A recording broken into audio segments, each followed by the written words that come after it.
All right, good Thursday evening, everyone. The Irish Hammer here with you alongside Joshyboy. Josh, as always, great to have you here on a Thursday Thanks this for having week. me. Brother, it's my pleasure. Show wouldn't be the same without you. We did bump it because didn't want to conflict with the men's basketball game last night, mainly because I wanted to watch it. Just telling you the truth, folks. But also, I know a lot of other people were tuned in, and I didn't want to necessarily compete with that because that's not a competition. As entertaining as Josh and I are, it's tough to compete with Deacon Barnes and the basketballs. So, P Step, what's up? What up, T? T's still celebrating the Marine Corps birthday, so God bless him and Rando serving our country with the best of the best. We appreciate that. And I'll be on with T and the rest of the crew later this evening. So if you're still awake and like me, you don't have to get up early in the morning, then you can join us on that as well. It's a lot of fun.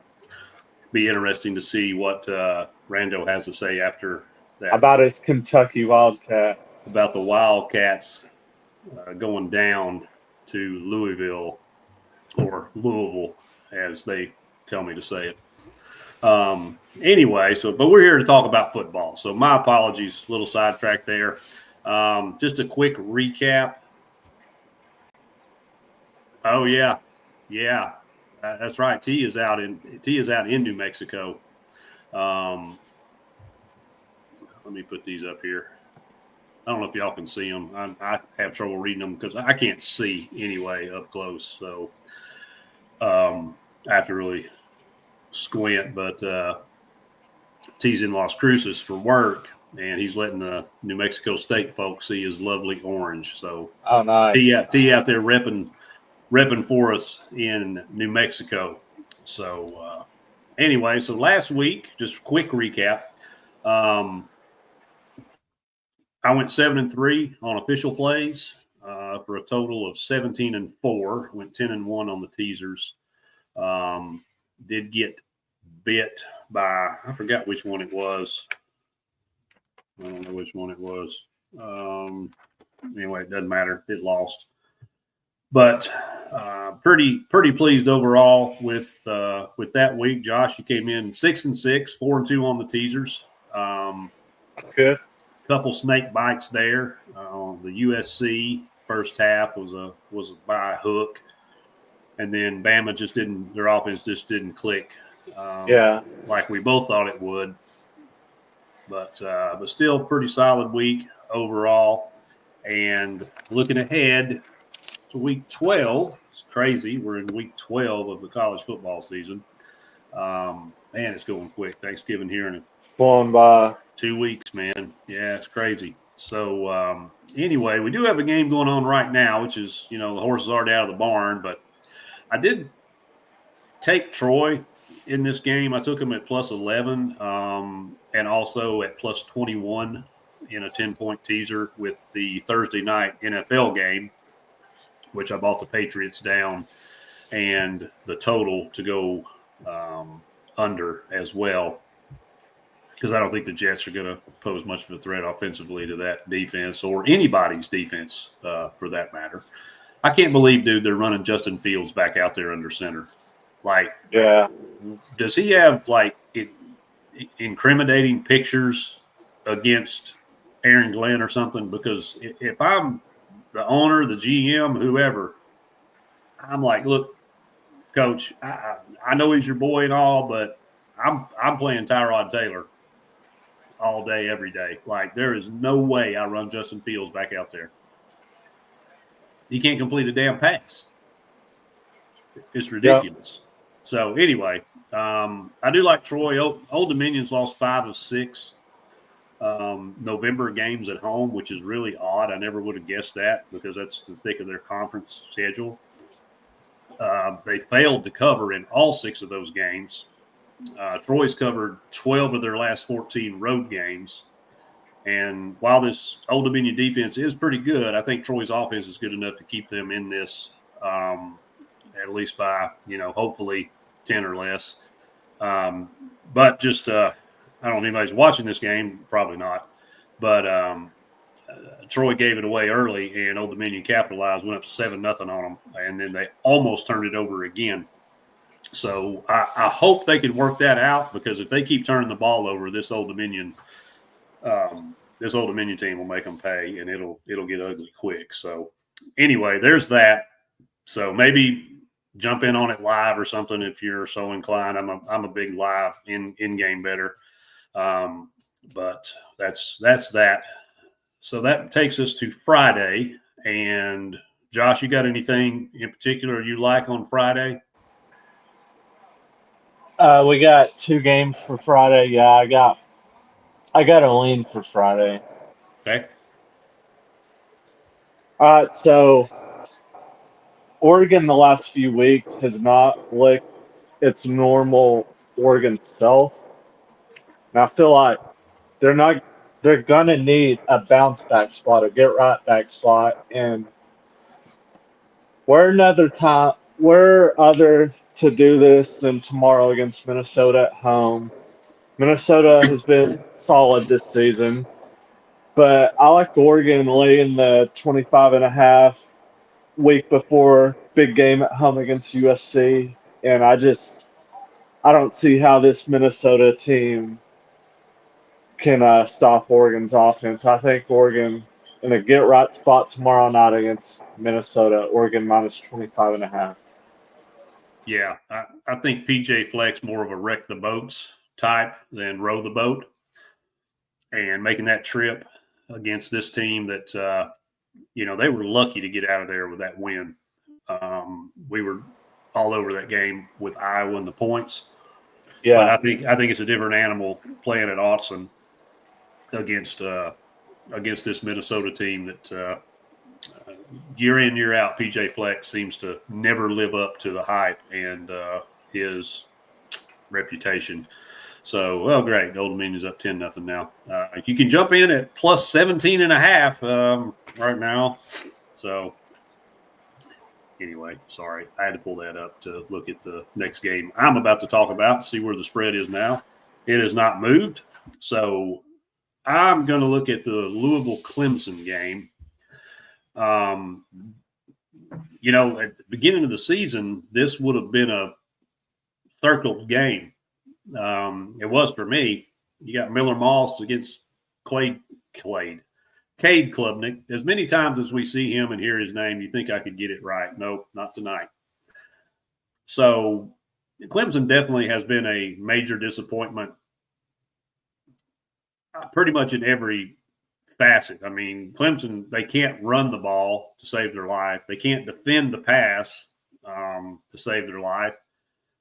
But this Louisville team, they're 7-2, but both their losses came in overtime.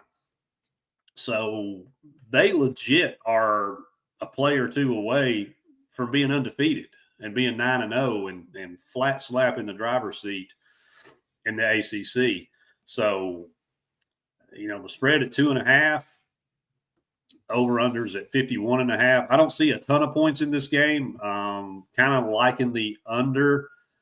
Probably use that in a teaser. But, man, I'm all over Louisville, minus 2.5. Give me a field goal with the Cards at home against what I think is a fledgling Clemson team, and especially on defense. If Miller Moss can cook early, they could run Clemson back to South Carolina with their tails tucked between their legs. So love Louisville here, minus 2.5. Lean under, definitely will tease it up, get it up there in the low to mid 60s. That sounds like a weather forecast. And take the under on that, because I don't see a tremendous amount of points in this game from really either team, but certainly Clemson. I think they can't run the ball. They become one-dimensional, and Louisville will be all over that. So Louisville minus 2.5. All right, Josh, anything else Friday? No. All right. So we'll move on over to Saturday. And first game on the slate is Air Force and UConn. And I'm not really taking a side here, even though I do lean UConn. Let's see what the spread is now. 7.5. Yeah, if that was 6.5, I'd probably take that with UConn. But this total screams over to me. Josh, here's why. Air Force is 123rd in scoring defense. They allow 33 points a game on average. They're 133rd in total defense. That's yards allowed. And they're 134th in passing defense, passing yards allowed. Josh, you know how many FBS teams there are? 130 something. 136. So Okay. You're telling me this Air Force team is 133rd out of 136, 134th out of 136? Yep. And 123rd out of 136 in key metrics? Well, UConn's not a whole lot better. Yeah. They are 110th in PPA per rush. Both of these teams are absolute hot dog water in the red zone. Listen to this number, Josh. This is what pushed me over on this bet. Okay. Not that all that other stuff wasn't enough, right? Right. Listen to this. Both Air Force and UConn give up scoring drives over 90% of the time from the red zone. Oh, wow. So that means when teams get across the 40 and get into the scoring area, if they can get inside the 20, over 90% of the time they're coming away with points. Both these teams' red zone defense is atrocious. So that checks out all like the key factors in the boxes for the over. Yeah, absolutely. So I know 63.5 is a lot of points. Yeah. But UConn can't stop the run. No. That's just plays right into Air Force's attack. Air Force can't stop nothing. And we know this Connecticut offense is high powered. So I don't know that either team will get to 50, but I think they both get in the 30s or 40s, which spells more than 63.5 points. So give me Air Force UConn over 63.5. And I don't see how this, unless weather becomes a factor, I don't see how this doesn't come home, man. This is just juicy it screams bet me over. So hopefully I'm reading the tea leaves right on this one. So go ahead. Tell us what you got up next. Yeah, so we're going to one of the big games of the noon window. College game day is going to be there, Pittsburgh, Pennsylvania. Big game for both teams. Pitt could possibly, if they win this game, still make the college football playoffs. And for Notre Dame, this game is really important for them. If they lose, they're out of the playoffs, most likely. So we are going to take Notre Dame in this game minus, let's see where it's at, minus 12.5, okay? Yep. So Pitt, in 9 games played, their defense averages about 318 yards a game. All right? They allow 237 yards a game passing. And they allow 80 on the ground a game, which is Notre Dame's bread and butter. So if the run game is not working for Notre Dame, that opens up the pass for Notre Dame in this game, and I feel like Jaden Greathouse is going to do good things whenever C.J. Carr throws the ball, because I expect Pitt to stack the box in this game. to stop the run. And I feel like Pitt is going to be in this game for about a half, but give me Notre Dame minus 12.5. And I feel like CJ Carr is going to win this game with his legs and throwing the ball. Yeah, Carr he's really good. I know Jeremiah Love gets a lot of the accolades and attention around Notre Dame, but Carr's a pretty good quarterback, and I agree. Pitt, I've praised them all season. I've ridden them quite a bit. I can't get there with them this time. I think you're right. I think Notre Dame, with what's at stake, they can't go in there and lay an egg. So, yeah, I agree. I think everything's in front of Notre Dame. This is probably it's probably the last real threat being on the road to their playoff berth, but I don't think it happens. I think Notre Dame comes out of there with a win, and certainly think they're capable of beating Pitt by 2 touchdowns. Although I do like Pitt's defense quite a bit, and since they changed quarterbacks, their offense has really clicked. But this is a different animal.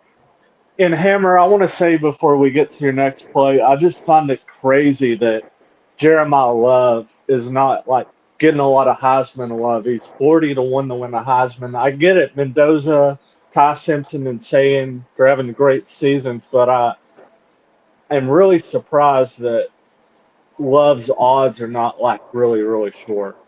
Yeah.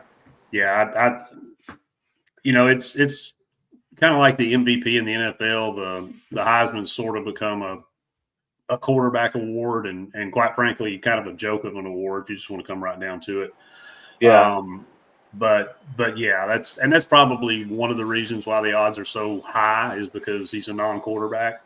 But I agree with you 100%. I mean, I'm older, so I'm a little more old school when it comes to what the award's supposed to be. It's supposed to be for the best football player.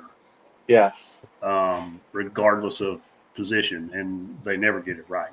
So, and he's probably going to end up winning the Doak Walker Award. He will definitely be there when they hand it out for sure. Yes.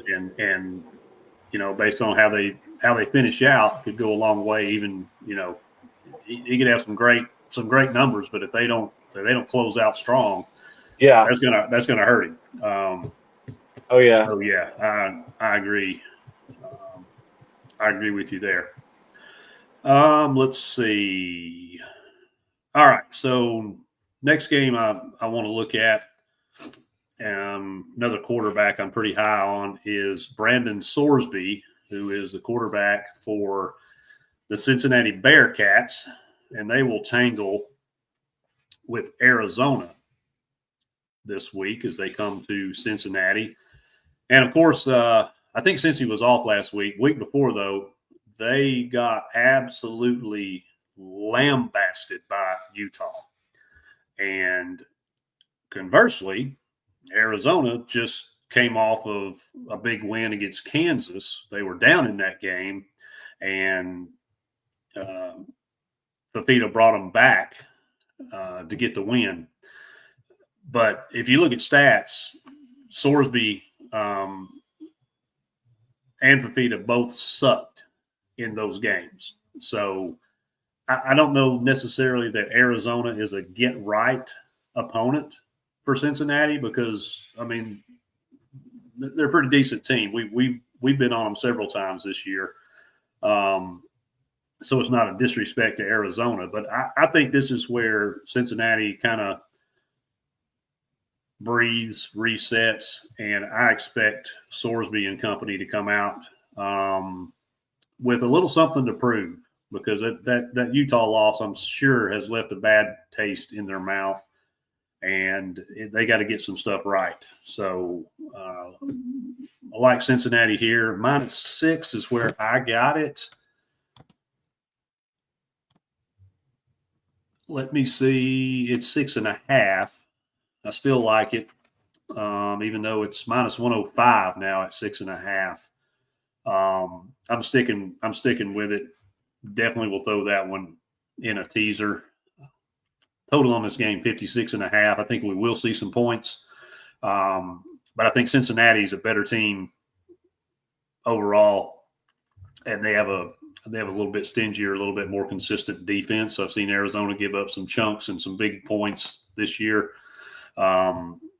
So I do like Cincinnati here, -6 or 6.5, either one. As long as it stays under 7, I think it's playable. If it gets up above that, I would suggest either buying it down or throwing it in a teaser of some flavor, because it's going to be. I think it's going to be a good game. I don't think it's going to be a blowout. So Cincinnati -6 or 6.5.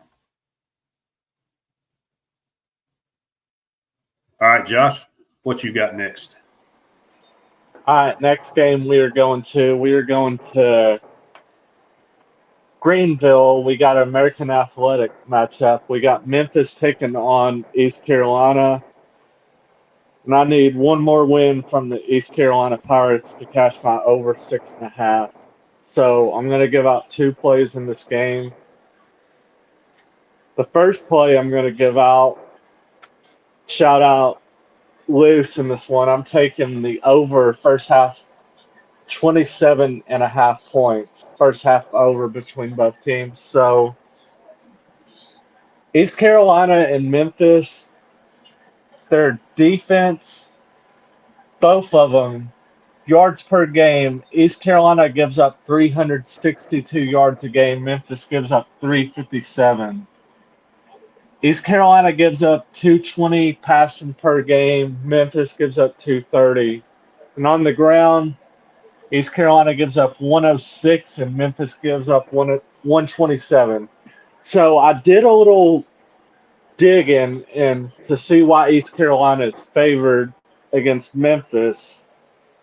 And I was talking with my buddy. He is saying that Memphis's quarterback is doubtful for this week's game against East Carolina, Brendan Lewis. So 2 plays. I like East Carolina minus the 3 full game in the first half over 27.5.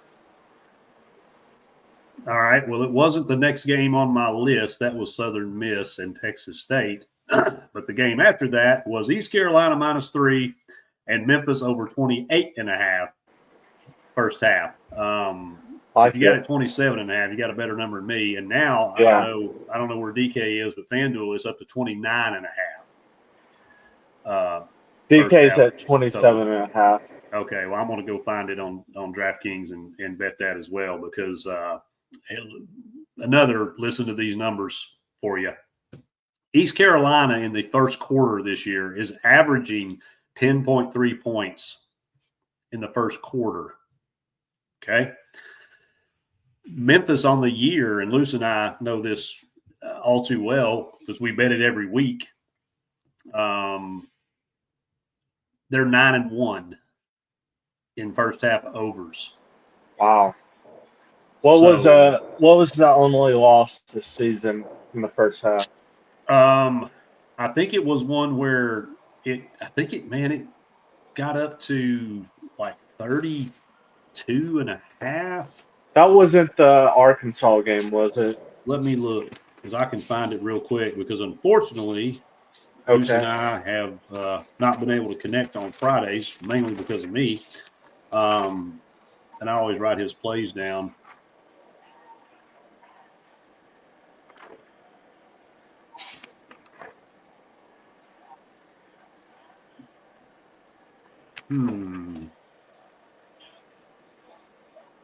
Okay, I'm not sure which one it was, but I think it got up to like 32.5, 30. Wow. 33.5, something like that. I want to say it might have been the Arkansas game. May have been the Arkansas game. But yeah, that's the only one that's missed, and it only missed by 1 or 2 points. Wow. So this just screams first half over. Yeah. And both defenses are pretty good. East Carolina especially has been really good on defense this year, and Memphis, another little fun fact for you, is only allowing 2.8 points on average in the fourth quarter. So their defense tightens up as the game goes as well. We saw it last week, even though they got their doors blown off. They fought back in that game and almost they had a chance at the end to pull it off because the defense tightened up, and that's kind of been their story all year. Is they are stingy when it gets late in the game. So I think we see points early. Then I think it turns into a rock fight as the game goes on. And I'm with you. East Carolina getting a field goal at home with what is most likely going to be a backup quarterback. I think Memphis will rely a lot more on run game, and that's where East Carolina's strength on defense is. So I still think we can get there based on the stats with points. But I do like East Carolina here. And if Memphis' starting quarterback was playing, I'd probably be on Memphis here getting points. Yeah. But I just can't do it with the backup quarterback. This is one of those that I'm playing the angle, and if I lose, well, I just lose because I wouldn't play it any other way. So Memphis ECU over 27.5 on DraftKings. It's 28.5 or 29.5 now on FanDuel. So DraftKings is the way to go if you want to play this. It's getting 2 free points. And a question for you, Hammer, before I get to my next play. Why do you think the reason is these books haven't adjusted to the Memphis first half totals this season? Well, I think this one, it started out, man. They started out like 26.5. And, Luce was the first one to point it out. And yeah, it started slowly creeping up. And that's the one that missed. It got all the way up to I think it's 32.5. And I think there was 31 points scored. So, and then they started bringing it back down because I think their early schedule was pretty soft, as most teams, is probably going to be. And then as they started getting into conference play, we started seeing it float around at that 26.5, 27.5. It got up to up to 29.5 one week, and I said, I'm going to back off that. Sure enough, it hit. So I think the 27.5 that you got at DraftKings is probably a direct correlation to the fact that their starting quarterback's not playing. Probably and in conjunction with, Silverfield's name has been heavily linked now to the Arkansas job. So I don't know what that's going to look like. And I don't know how much that really affects a team or a coaching staff in preparation. I think it does to an effect because, whatever discussions take place between whoever's people and the coach's people and then the people's people and the whoever. Yeah. Obviously that takes time, that distracts and takes away to some degree, but I don't know. We heard Summerall's name come up and then Tulane went out and laid an egg. And then we hear Silverfield's name come up. Memphis goes out and lays an egg. So, maybe there's some truth to it, but I would say that probably more than anything is due to the quarterback situation. Yeah. But, 27 to 29.5, it's pretty much in line, though, with what we've seen from that line pretty much all year. It didn't take long for them to react. Right. Because, like I said, it started out low, then it shot kind of up high, and now it's sort of settled back in that sweet spot. So, but yeah, Memphis has been an absolute first half wagon. So, hopefully we make it 10 out of 11 this week. All right, Josh, what else you got cooking? All right, next game, we're going to go to another game that is in the noon window. Wisconsin taking on Indiana. Two teams, kind of like last week. Wisconsin got their first top 25 win in, I forget when the stat was, when the last time they got their last top 25 win. But anyways, they beat Washington at home last week, and Indiana pulled off the scare against Penn State at Happy Valley last week. So Indiana laying minus 28.5. I feel like this is going to be a comeback to earth, come the Jesus meeting for Wisconsin. So give me Indiana minus 28.5. I know that Indiana's top wide receiver, Elijah Surratt, his game status for Saturday is uncertain, but I trust Indiana's wide receiver core to get it done Saturday. Mendoza and company are going to keep rolling on offense, and Indiana's defense is solid. So give me Indiana minus 28.5 against Wisconsin. Are we expecting any kind of inclement weather in Bloomington this weekend? Let's see. Looking it up Josh, right now. Josh is like, do your own damn weather forecasting, buddy. Reason I ask is Yeah. the total on this game is 43.5.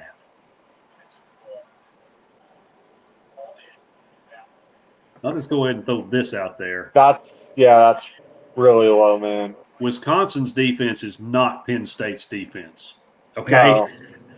From No, a talent not standpoint, from a near. coaching standpoint, there is nothing about Wisconsin's defense that will resemble what Penn State was able to do at home against Indiana. So I'm looking at this total and I'm going,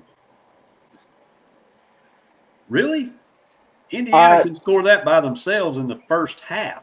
Saturday in Bloomington in the daytime, 71 degrees, cloudy, slight chance of a rain shower, winds southwest at 10 to 20 miles an hour. Okay, so a little bit of wind that could have some effect on the pass game. Okay, all right. I still like this total over. I can throw this in a 6-point teaser and get it down to 37.5, which I think Indiana can score by themselves. Like the books are expecting Wisconsin to like not participate at all on offense with these numbers because the spread's 29.5 and the total's only 43.5. So I don't know. I don't know if they're trying to bait people into betting Wisconsin because of Wisconsin coming off a win, Indiana pulling it out, closing seconds against a broken Penn State team on the road. I'm not drinking the Wisconsin Kool-Aid, man. I'm not. I have watched this team play and they suck. I mean, they stink out loud. So I think Indiana got their scare. And I think it's back to hammer down. They've got to impress the playoff committee because Texas A&M is sitting right there, breathing down their neck, along with the Bammers. They can't afford another game where they slip up and only score, 20 points or whatever and win by 3. They don't have that luxury. So I don't see, unless there's tornadoes and icebergs on the field, I don't see any way that Indiana doesn't, 1, cover this number, and 2, blow that total out of the water. So I do have that down as a potential play, but I guarantee you, as I'm sitting here, this will go in at least a couple teasers. I don't see Wisconsin putting up much of a fight against Indiana at home. I do not understand these numbers at all. I kind of get the 29.5. That's a lot of points. I do not understand this total.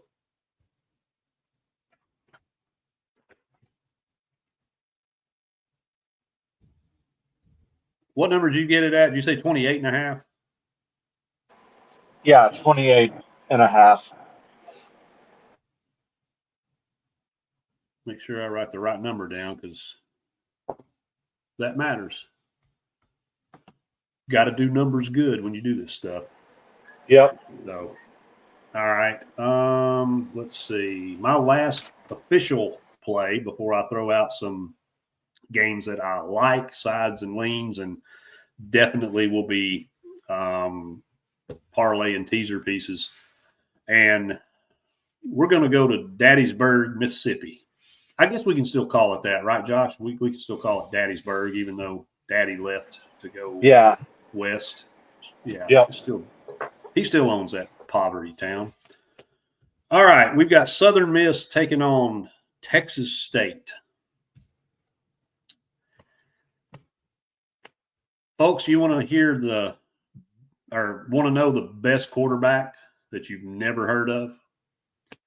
That would be Braylon Braxton, the quarterback for Southern Miss. Yep. He's just shy of 2,200 yards passing. He's thrown 19 touchdowns. He's thrown 5 interceptions. And he's got an over 67% completion percentage. Not Brett Favre numbers, but this kid can sling it. Southern Miss is 4-0 against the spread at home. They are 11 straight wins against teams from Texas. Whatever the hell that means, but there you go. That's the number I came up with. Texas State has lost their last 4 road games.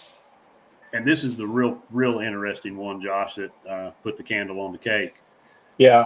Texas State is 0-7 against the spread in their last 7 games. Oh, wow. I've been on Southern Miss quite a bit this year, and I've said this team is sneaky good for the Sun Belt, obviously. I have them in a future to win the Sun Belt at 10-1. Not a bad play, man. Yeah. It's only a 3-point spread, so you're telling me Southern Miss -3 at home against a Texas State team that has looked abysmal at times this year. I also like the over. That's a lot of points. It's 65. I don't know what it is now. Josh, if you don't mind, if you dig that up on DraftKings. It's good that we use different books because we can look these totals up. Yeah, 65.5. It's got a little bit of juice to the under. I ain't buying it. Yeah, 65.5 on mine too. Yeah, I got it. I'm sitting here looking at it at 65. So I think there's going to be a lot of points. I am teasing this total down. Okay, this is probably one of those that'll go in a 10 or a 13-point teaser, along with that Southern Miss -3, because I can get just ridiculous, stupid number on Southern Miss in that play. But I think we'll see some points because even though Texas State has gotten beaten quite a bit, they can still score. So I do like Southern Miss. I'm going to tease that total down. It's 65.5, whatever it looks like. And then, it's always an option to jump in there on a live bet, let that total drop, especially if they exchange punts to start the game, that total will drop significantly. It'll get down into the mid-50s. So that could be a good spot to jump in as well. But definitely Southern Miss -3, man. I just don't see I don't see them dropping this game at home to a pretty much terrible Texas State team. All right, what else you got for us, Josh? I do have the only thing I really have left is a teaser, and you can get to yours first. I'm making mine right now as we speak. Okay. All right. Sounds good. Well, I've tossed out a couple there already. The Louisville -2.5. I do like that in a 6-point teaser because that'll get it down to, I think +2.5. Or maybe even down to +4.5. Depends on how your teasers are set up. Then the Southern Miss total, I like. Definitely like East Carolina in a teaser at, a 10-point teaser makes that +10. And I definitely think that they cover that against Memphis. That Air Force UConn game, like I said, I'll put that in everything because that's going to sail over. But then the Indiana game, -29.5 against Wisconsin. I like Texas Tech straight up at -23.5 against Central Florida, but I'll tease that down as well. I hate to even say this, but it's the right play. Bama over Oklahoma. If that 5.5 scares you, then I would suggest either buying points down or throwing that in a 6 or 6.5 point teaser. That gets you basically a money line play with Bama. Washington minus 16.5 against Purdue. Purdue making that trip. And Washington, I think, kind of like a couple of these other teams we've talked about that coming off a loss or a bad performance, I think we could see a big bounce back with Washington. Utah minus 7.5 or 8.5. I got it at 7.5. Put it in a teaser. If this game was under that 6.5 or less, I'm taking Utah straight on that line. But I would tease it down.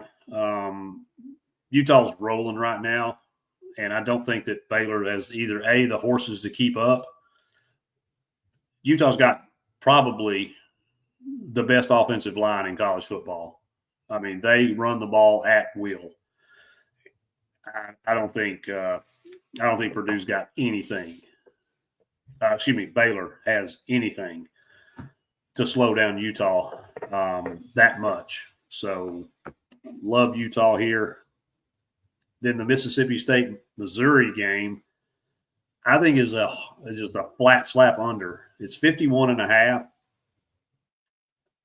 course, Mizzou's down their quarterback, and this Mississippi State team, as we know all too well, they're scrappy, and then they're coming off that beatdown at the hands of Georgia. So I think they'll be fired up, ready to play. So I do like that under 51.5. We'll definitely add some points to that in a teaser, get that total on up there, and take the under. Excuse me. Still battling. Take the under there as well. So that's pretty much everything I'm looking at. There's a lot. This is one of those funky weeks late in the season where you get, some of these, like we got New Mexico State. I mean, come on. Yeah.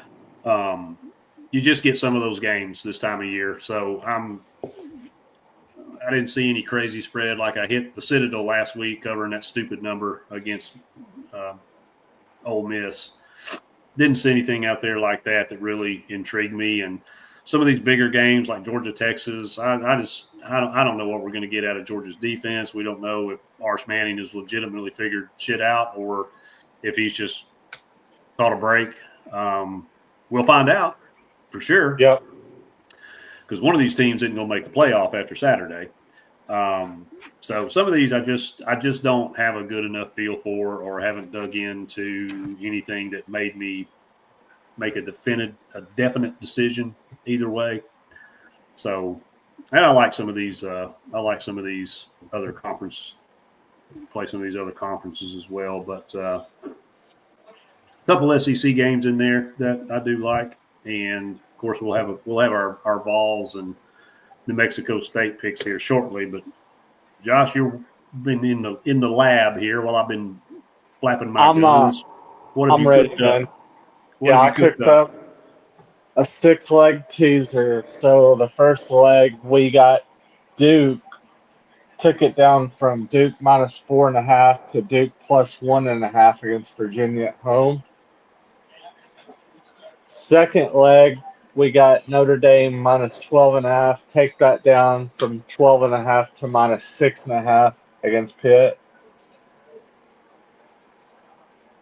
Alabama minus 5.5. Took that down from 5.5 to plus 0.5 point against Oklahoma at home.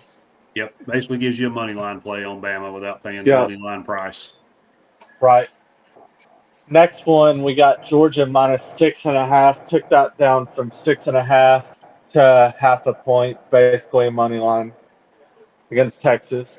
Yep. Next one, we took East Carolina from 3 down to plus 3 points, so home dog. And the last one, I took Southern Miss down from minus 3 to plus 3 against Texas State, and that pays 5-1. Yep. Nice. And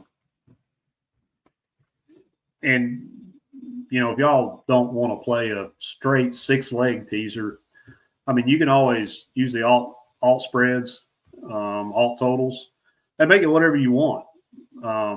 I do that all the time, like literally all the time. I had 11 damn teasers last week, and I went 10-1. That's money, okay? It doesn't have to be sexy. It doesn't have to be flashy. It doesn't have to be the plus 137,265 to 1 odds to make money. So, I try to gamble as safe as I can, and that's one way to do it. If you're really strong on a play, whatever it is, X team -3 at home against whoever, throw it in a teaser, throw it in a parlay, and buy it down a point and a half, 2 points, whatever. Leverage these numbers. A lot of books don't have just a straight like 6-point teaser, 6.5-point teaser, 7-point teaser. My book uses a 10 and a 13, which is nice. Of course, it's minus odds. It's like -130. So you have to pay a little bit. But when you get some of these numbers that are just absurd, it's like, there's no way it's going to miss. Well, sometimes they do. Gives you a heavy advantage against some of these tight spreads, especially games that, we know probably going to come down to a field goal or one score at the end of the game, right? So why not make that 13 points instead of 3? So anyway, yeah, pretty solid plays there, Josh. I was looking at that Duke game earlier and didn't quite get there. And if I, gun to my head, had to make a pick, I would pick Georgia over Texas. Might be more of a field goal type game. So if you're looking at it from a spread perspective, then maybe Texas plus the 5.5 is the play. But I think Kirby's on a mission, and they're in the hunt more so than Texas, I feel. And I think Georgia's just got the chops on offense, even if this gets into a shootout. Yeah. I think Texas will have a much more difficult time slowing down Georgia's offense than Georgia will Texas. So that's kind of how I see that as well. So yeah, I think I'm gonna tail that. Now I'm looking at it more and more. I like how that looks. Yeah, I dig it. All right, so you have anything else on the slate for Saturday before we move to the most important game of the week? No, I don't. All right. So we've got the former Fighting Diego Poverties. And Star Thomas played there too, but we won't hold that against him. Coming into Neyland for a homecoming game. Spread on this game is 39.5 points. That's a lot of points, Josh. Yeah, it is. I can't tell you a whole lot about this New Mexico State team because mainly I don't care. It's down to 38.5 now, and the total is 61.5. Keeping score at home. I actually quarter unit. I took New Mexico State plus the 39.5 as a system play. And that system reference is Tennessee is 1-5-1 against the spread in the last 7 games. And I don't think worry is the right word. I feel that we won't look ahead or look past New Mexico State because I don't think Josh is going to look past anybody. But that's Josh Heupel, not Josh. Yeah. But Josh, we've got a bigger reptile to fry. Yep. Next week. Yep. And I don't think we're too worried about little pissant New Mexico State coming in. I don't think so either. And spoiling homecoming. So I think we get in, we hang 35 on them in the first half. Yep. And then I think we see a whole lot of guys that we have to look up and go, who the hell is this? To finish that game out. I don't think Coach Heupel is worried in the least about covering this number. I think we take care of business. By the third quarter, this game will be more than well in hand. Yep. And I think we just trot out the second, third, fourth, water boys, cheerleaders, pull some folks out of the stands and finish this game out, and whatever happens, happens. But so for that reason, that's why I feel like New Mexico State can probably cover this game. I mean, if we put 70 on them, then there ain't no way in hell they're going to cover that, and I'll just be wrong, and that's okay because I got to be wrong about something. Might as well be that. Very comfortable win. The most important thing we do here is come out of it healthy, and hopefully we cleaned a few things up before we make the trip down to the Chlamydia Bowl next week, because that's the bigger prize here. So, Josh, what are you thinking and seeing in this one? Well, Hammer, I got 2 plays in this game, man. So, first play, I have a quarter unit on it, nothing big. When I look at the team totals in this game, I saw New Mexico State team total was 9.5, and I'm like, Eesh. Can our defense really hold them to under 10 points? And when I thought about this, is our first team defense can? Yeah, because New Mexico State is not that good, but when our second and third team defense comes in, I feel like they're gonna give up some points in the second half. So I laid a quarter unit on New Mexico State team total over 9.5. Got minus 120 odds on that. And my next play, I have 3 units on this play. So don't know Josh Heupel's like what he is in the first quarter and first half against non-power 4 teams, but his record against the spread in first half and first quarter is really good against non-power 5 teams. So I like Tennessee first quarter minus 10.5 against New Mexico State. The offense, I feel like, is going to get right in this game against New Mexico State before they head to the Chlamydia Bowl next Saturday to take on the Gators. And I feel like the offense is going to put up a lot of points in the first half. So I feel like Joey and company are going to light up the scoreboard in the first half. So give me Tennessee first quarter minus 10.5. Yeah, I like it. What's the first half spread? Do you have that handy? 24.5.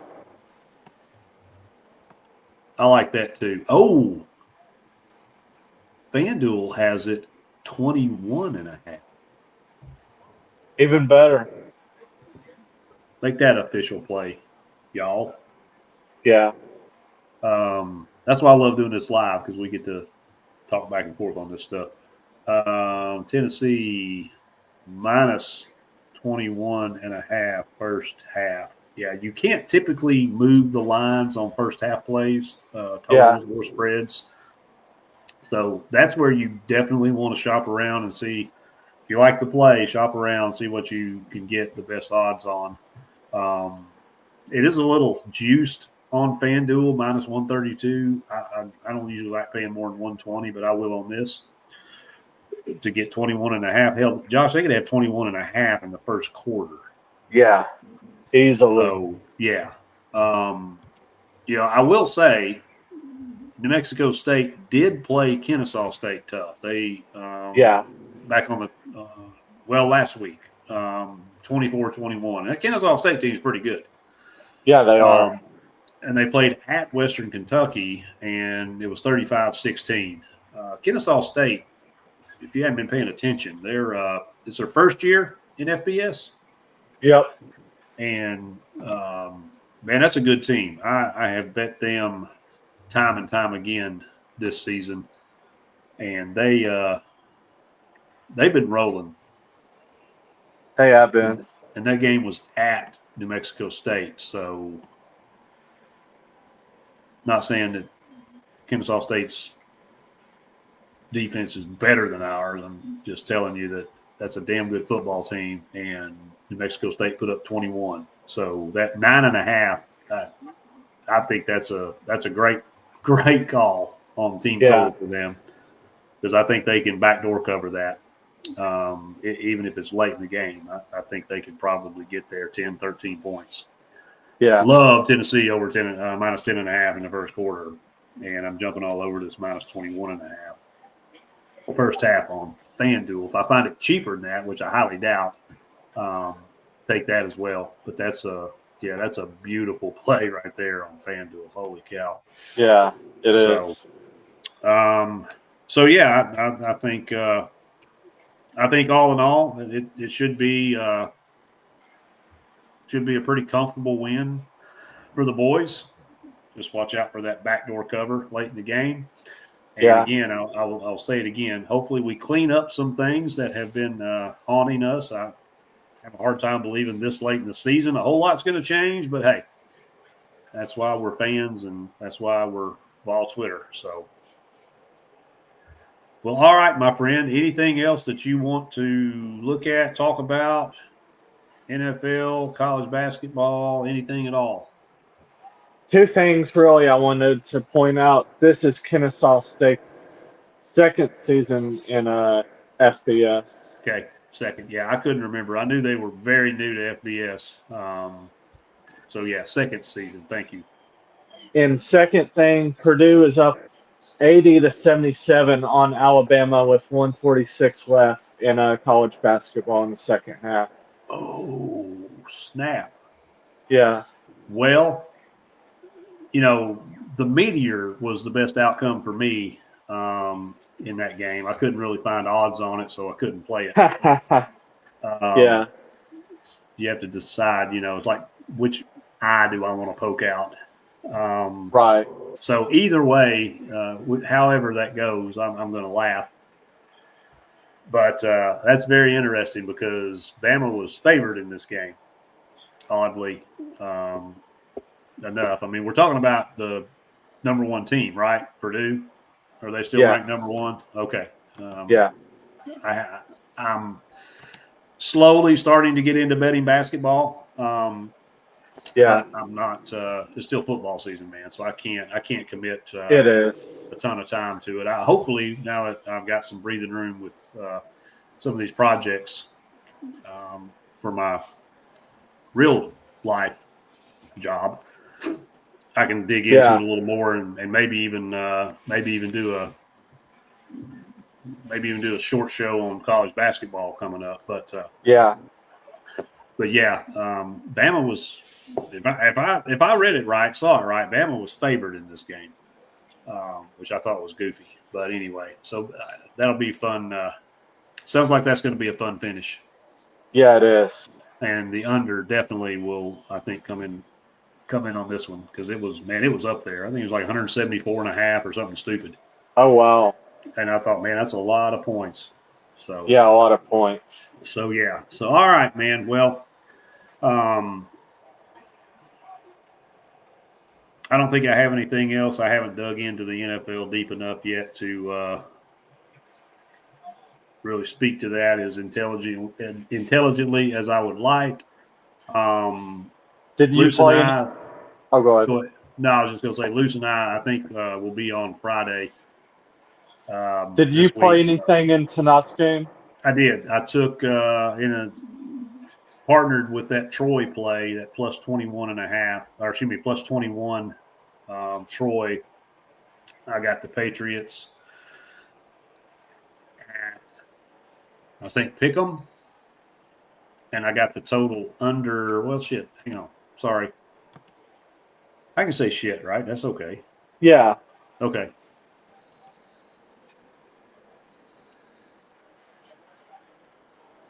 All right, so oh no, I put it in a 10, not a 13. So okay, so I got Troy Gotcha. plus 21. I have New England minus 3, and I have under 53.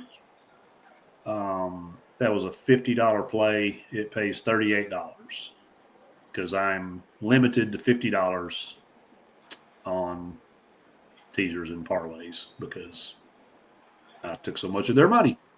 Yep. But yeah, that's what I've got. So long as the Patriots can win by that, and this is, let me see before I speak. Yes, in a 10-point ties will lose. They will not push. So I have to have more than 3 points, and it has to be 52 points or less, or that bet loses. Gotcha. The 6.5, 7-point teasers, if you have a tie in that, it pushes. Just kicks it out, Okay. lowers your odds. Yeah. So like on a 6-point, typically 6 picks, it plays. I think you said yours was around 500. Mine pays 550, but is designated as a teaser. Gotcha. So if one of those were to tie, they would just kick it out, and it would be 5 picks at plus 350. So it does drop your payout, but it doesn't penalize you for the push. Gotcha. 10 and 13-point teasers, you lose. Yeah. Man, too close to the mic, and I think a dog or a cat hair jumped in my mouth. I shouldn't have said that. Ferris, watch this. I'll never hear the end of it. Ferris. So anyway, yeah, God love him. So, all right, man. Well, if that's it, we are sitting on 1 hour and 1 minute, so we probably couldn't have timed that out any better anyway. I'm going to go watch the rest of this Purdue-Alabama game. I'll make fun of whoever lost on Twitter here shortly. But thank you, everyone that tunes in. We really appreciate you watching. Hopefully we gave you some pieces to play with and maybe make a little bit more informed decision when you put in some plays. If you're not already, you need to be. Follow Josh at Joshyboy from Tennessee on the Twitter machine. Of course, you can find me. Just type in the Irish Hammer. I'll pop up.